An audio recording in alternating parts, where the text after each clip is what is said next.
CHAHI ama PHARABA IRANG asta Thawai na Pontha Pikhraba Athouba Athoubi singi Mapham Da Heikat Leikat Tamduna Ikai Khumnaba Utpakhre THOURAM ama ngasi Youth for Change na SHINDUNA LUWANGSHANGBAM MAKHA LEIKAI Community Hall da PANGTHOKRE Hangang Assembly Constituency ki tongan Mapham dagi lakiba miyamna saruk yaduna PANGTHOKRIBA THOURAM aduga mari leinana Youth for Change ki Executive Member Laisram Nargis na hai kuki khulai paiba singna chatharakliba lan da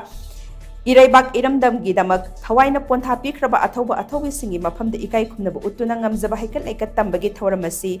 tawphadraba thaudang amani khana Youth for Change na SHINDUNA pangthokpani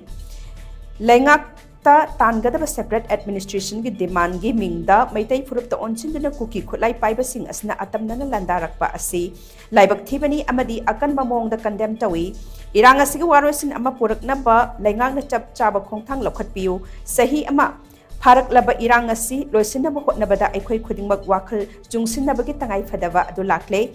ahing nungthil naidana khulngakpagi thabak tawriba village volunteers singidamak aikhoina kari karamba mateng pangba yabagi haibadu yenglaga punna thaudang lawminasi nakalamaromda logi wangbada mitop changsilakpa thingnaba government of India na free movement regime lokthoknaba khongthang lokhalakpa asigidamak leingakpu thagatli haina sumakna makhatake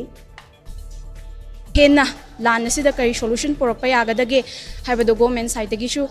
tawbiu haina ko Youth for Change ki maikai dagisu takshin jari aduga khoi khungakpa